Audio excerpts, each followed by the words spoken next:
on the care of animals in need versus what county statutes allow. At last week's DeWitt County Public Safety Committee meeting, John Wirtz asked Animal Control Administrator Grace Moore about some chickens, ducks, and other livestock that they have been caring for recently, adding that caring for livestock is strictly prohibited in county ordinances. I was also told we have a chicken or chickens or roosters or... Unfortunately. We have livestock now in our facility? Yeah, so we have had a couple individuals that have found birds, ducks, chickens dumped out near the lake or out at Weldon Springs, and they have brought them to us. Most of the time, those get out within 24 to 48 hours that we've had them. These ones, in this case with the chickens that we have, they all have lice, and those cannot leave until that is treated, because I'm not going to send lice-covered birds into somebody else's barn for them. We shouldn't have them in the first place. I mean, I don't think in our statutes, and I looked again yesterday, but I don't see in our statutes where we take any kind of livestock. I was even told we're feeding a horse right now. We have been caring for horses, yes, but that has all come out of somebody has donated feed for them, and as of today, those are no longer a county problem. Are the employees caring for this horse on their own time, or is that on the... Yeah, so there's county been, side? yeah, so we've been going out once or twice a day just to feed them. Usually Nicole's been going out on her way into work because she comes through that way anyway. So she stops by, feeds them, comes into work. And then on her way home, she does the same thing. And it takes her probably 5-10 minutes to do so. Like I said, again, I looked at the statutes again to make sure I'm right, but I'll see where we need to be. Yeah, with Tending to people's livestock. Yeah. When it came to the horses being fed, Moore says they had the Illinois Department of Agriculture involved. She notes that horses are protected under the Humane Care for Animals Act. Committee Chair Megan Myers brought up that it can be difficult to turn away animals that are in need, no matter the species. With that specific one, we did have the Department of Agriculture involved, so it wasn't just us taking on those. Yeah, I know in the case of the horse, we did find out the local humane, the hooked animal person, and they had that contact information going forward. So I think it's difficult because you get calls from the public, and in some cases you just can't walk up and say, you know, you're on, figure it out, you're on your own, or leave the animal to suffer. So I think it's case by case trying to figure out how to handle that, who the contact person is. We have the contact person for horses now. And horses are also covered under the Humane Care for Animals Act. So while it's not technically in the county ordinance under our jurisdiction, anything that falls under that within the Humane Care for Animals Act would technically fall under animal control jurisdiction. But we did have the Department of Agriculture involved with that as well. Full board chair Joe Whitty told the Heart Media Group that the ordinance regarding these scenarios can be somewhat unclear. However, he affirms that the facilities are simply not suitable for handling chickens and other livestock. For clarification, I'm not on public safety. I don't have a great understanding of, all the ins and outs of the statute, but my understanding is really one of the primary goals of animal control is obviously dealing with the handling of domestic animals, primarily for rabies and stray control. Again, that would primarily include dogs and cats, but can spill over into wildlife, when you're dealing with rabies, where there's some gray areas where you start getting into livestock. And I think my understanding is, we want to be able to protect the public. When you look at things like chickens and ducks, I don't know if you've ever had them, but I've had actually both at our farm. Mm-hmm. And they are very messy and require specialized facilities. And so I think that's really what the primary reason for some of the questioning at the public safety may have been is our facilities were really not designed to deal with all types of animals. Even though we try to, help all animals, we've got animal control officers that are very compassionate and do a great job. We got to keep in mind the facilities, what they were designed for. Chickens, ducks, very messy animals. And in the air conditioning and heating systems in the area that we would have to store or house chickens and ducks, it's all connected to everything else. And so when you start taking those kinds of animals, you start impacting the property as well. So I think that was the primary concern, maybe some of the reason for that discussion yesterday. Whitty adds that animal control has the authority to turn away animals. While he understands that many may have differing opinions on the matter, Serving livestock could be a very slippery slope that the county is not equipped for. I think the main thing I understand is, even though there's some gray areas in some of the statutes, we can turn away animals, especially if we don't have the facilities or we don't have the room. If we have to be able to deal with the strays, but surrenders, if we don't have capacity, we can turn those away. And so it's playing that balancing act, right? You want to serve the public, we want to protect the public from rabies and things like that. But if we don't have facilities designed for certain types of animals, we don't have to necessarily take those in. And that's what I think the discussion really revolved around yesterday. I've got my opinions, and others may have different opinions, but the animal control does report up through public safety. And I just said, I'm not on that committee, and I can certainly speak with those board members, but I am on property. And that's kind of how I'm looking at it from the property, through the property lens. I have concerns if we were taking chickens and ducks on a more regular basis, or if we start down that path. We're not really set up for that today. Much of the livestock in question is no longer or will soon no longer be in care of the county. A local school board is on the verge of approving funding for an ongoing elementary facilities update. Mount Pulaski School Superintendent Jason Spang explains that the school board recently heard presentations from bidders regarding the renovations of the district's elementary school. He says they decided to go with core construction for the project, which they have utilized for previous work. Next month at our board meeting, we've partnered with Kendall King's Financial to help us finance the grade school project we talked about a few months ago. And so last month at our board meeting, we were able to hear presentations on a design build concept, design bid build concept, and then what they call CMAR, which is a construction manager at risk. And so we listened to all three of those presentations. And I believe we're going to move forward next month with recommending hiring Core Construction as our construction manager at risk. They constructed our high school building, and did a fantastic job. And so I believe my read on the board is that we feel comfortable, continuing that partnership. And so that's going to be my recommendation for the April board meeting. But Kendall is going to come in and present a new financial timeline for us, as far as probably in June having a regular board meeting to adopt a sales resolution and issue debt certificates, and then obviously close on those, and then have a public meeting, and then have a 30-day petition period for the public to be able to collect signatures if they don't want us to move forward. The project is among several renovations the district has been making, from athletic facilities to educational ones. Keep up with all the latest at mountpulaski.k12.il.us or find Mount Pulaski Schools on Facebook. Get news anytime from your computer or from your mobile device at DeWittDailyNews.com. Reducing fertilizer rates this season? Every pound has to work harder. BioPath from Mosaic Biosciences helps increase nutrient availability and uptake, so your crop gets more from what you apply. It's proven to increase total nutrient uptake by up to 15 pounds per acre. In most cases, the added nitrogen uptake alone pays for the application. That's real return on fertilizer investment. Talk to your Mosaic Biosciences retailer about BioPath.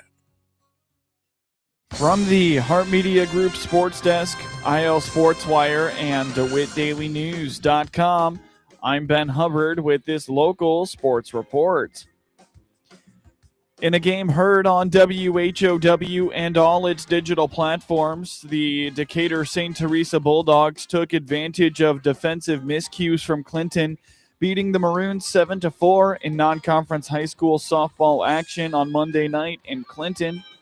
Savannah Chandler kicked off the game for St. T, hitting a line drive and reaching on an error from Clinton pitcher Olivia Haynes.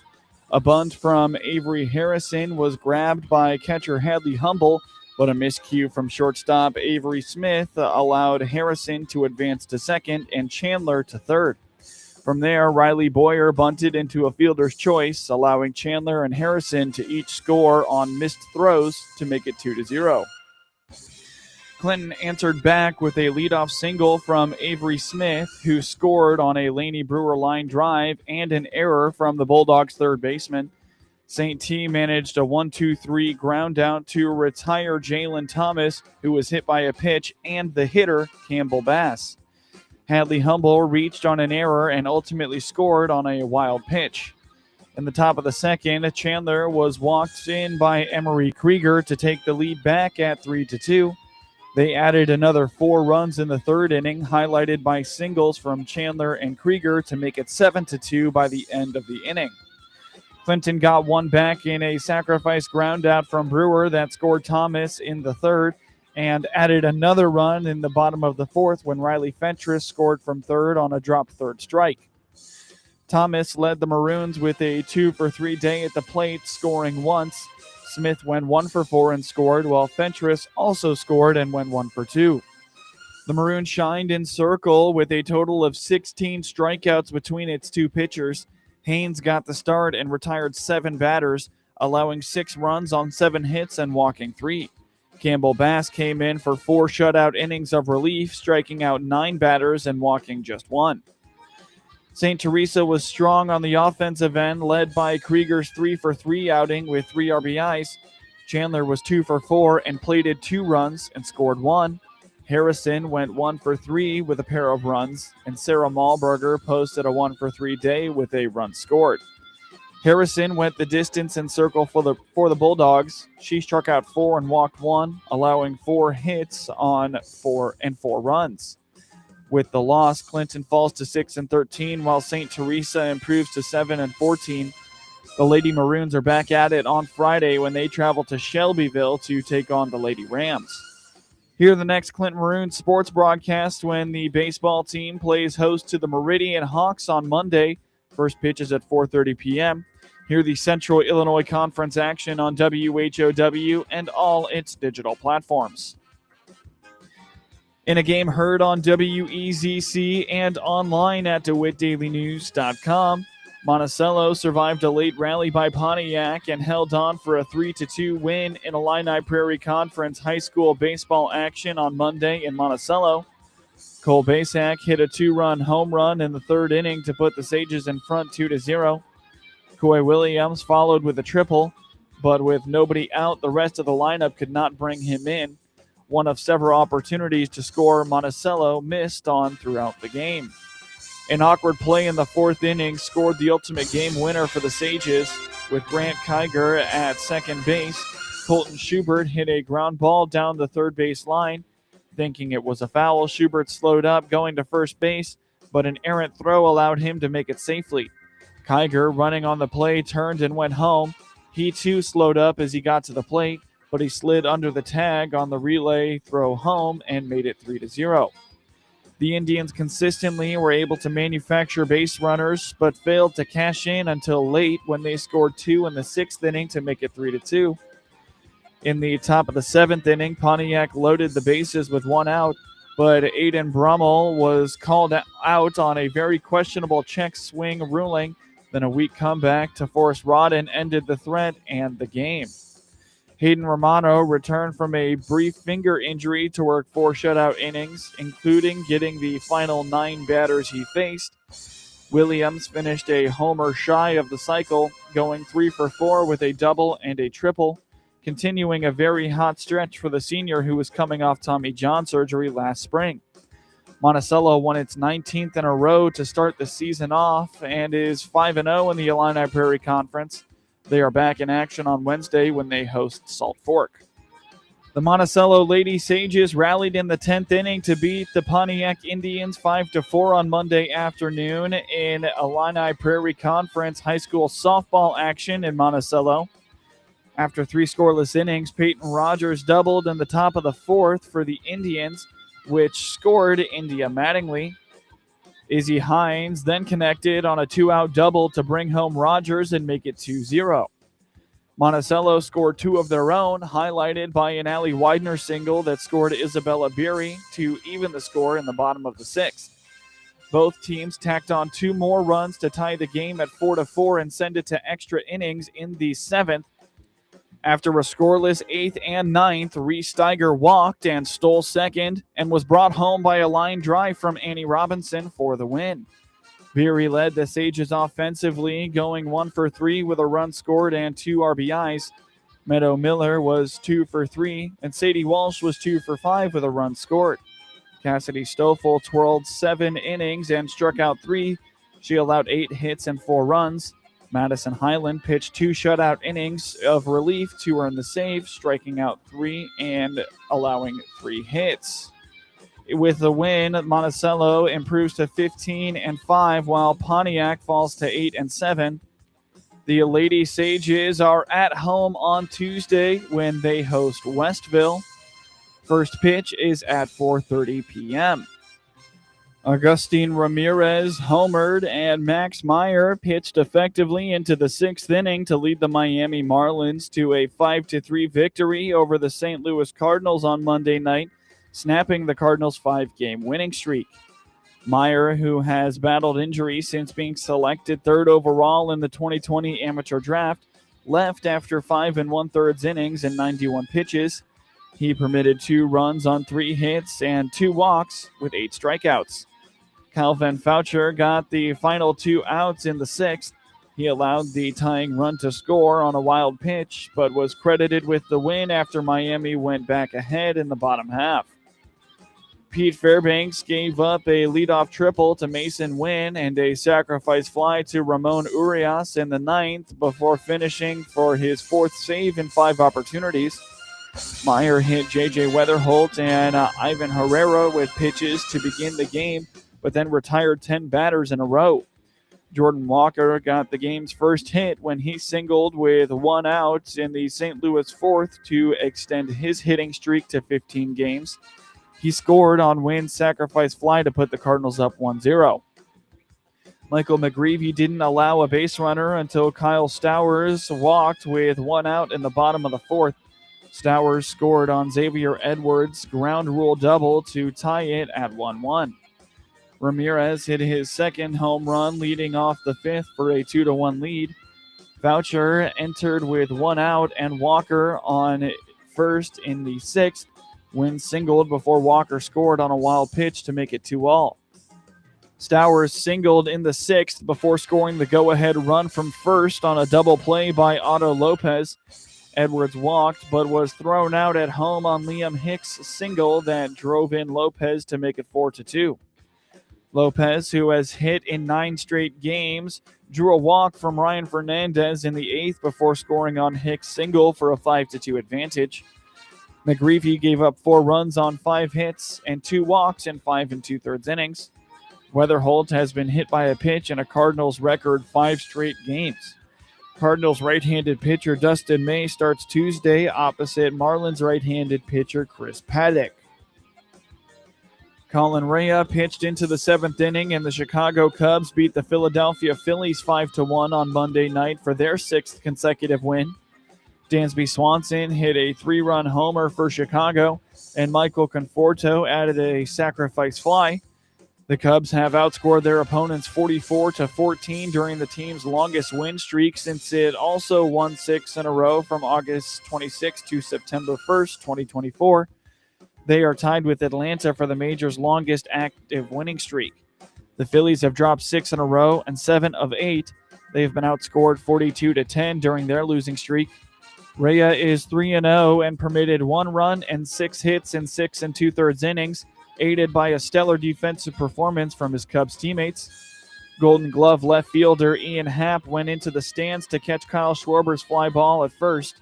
Golden Glove second baseman Nico Horner made diving stops on hard grounders by Bryce Harper in the 1st and Schwarber in the 7th.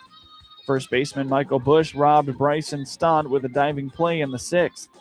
Matt Shaw also helped out with a terrific catch on Trea Turner's liner to right field in the 9th. Phillies right-hander Aaron Nola was tagged for 5 runs and 6 hits in 4 1/3 innings. He struck out 5 and walked 4.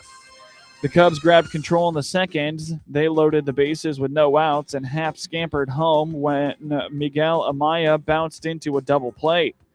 Following a walk to Pete Crow Armstrong, Swanson drove in a 3-1 sinker to center for a 4-0 lead. The projected distance on Swanson's fifth homer of the season was 424 feet. The Phillies scored their only run on Justin Crawford's RBI double in the fourth. Crawford was stranded when Rafael Marchand bounced to first for the final out of the inning. Jesus Luzardo starts for the Phillies on Tuesday night, and fellow left-hander Shoto Imanaga pitches for the Cubs. In scores from around the MLB yesterday, the Boston Red Sox beat the Detroit Tigers 8-6. The Houston Astros beat the Cleveland Guardians 9-2. And the Cincinnati Reds took down the Tampa Bay Rays 6-1. The Atlanta Braves beat the Washington Nationals 9-4. And the Baltimore Orioles took down the Kansas City Royals 7-5 in 12 innings. The LA Dodgers routed the Colorado Rockies 12-3. And the Toronto Blue Jays beat the LA Angels 5-2, while the A's took down the Seattle Mariners 6-4. In NBA playoff scores from last night, the 4-seeded Cleveland Cavaliers beat the 5th-seeded Toronto Raptors 115-105, while the 6th-seeded Atlanta Hawks took down the 3-seed New York Knicks 107-106, and the 6th-seeded Minnesota Timberwolves beat the 3-seeded Denver Nuggets 119-114. In NHL postseason scores from Monday night, the Philadelphia Flyers shut out the Pittsburgh Penguins 3-0, while the Carolina Hurricanes beat the Ottawa Senators 3-2 in double overtime. The Dallas Stars beat the Minnesota Wild 4-2, and the Edmonton Oilers beat the Anaheim Ducks 4-3. Get highlights of your local high school program by finding IL SportsWire on your preferred social media platforms, and get local sports anytime at DeWittDailyNews.com. Looking for a provider who puts your health first? SIU Family Medicine is accepting new patients. Call 217-735-2317 today to schedule your first appointment. That's 217-735-2317. SIU Medicine, forward for you. DeWittDailyNews.com is the area's leading local news source 24 hours a day, 7 days a week. Get the latest local news, obituaries, police blotter, weather forecast, and more with no paywall. Head to DeWittDailyNews.com to get the local information you need to know. Our local hospitals are the heartbeat of our communities, delivering critical care every hour of every day for everyone, training the next generation of caregivers. Beyond the walls, their benefit to the community is everywhere, driving the local economy and supporting local organizations, initiatives, and neighbors. Illinois Hospitals, healing communities. Learn more at team-iha.org. Sponsored by the Illinois Health and Hospital Association. Aired in cooperation with the Illinois Broadcasters Association and this station. With SRN News, I'm Rich Thomason in Washington. Pakistani officials are now saying that the U.S. and Iran have signaled they will hold a new round of ceasefire talks in Islamabad. 2-week truce set to expire tomorrow.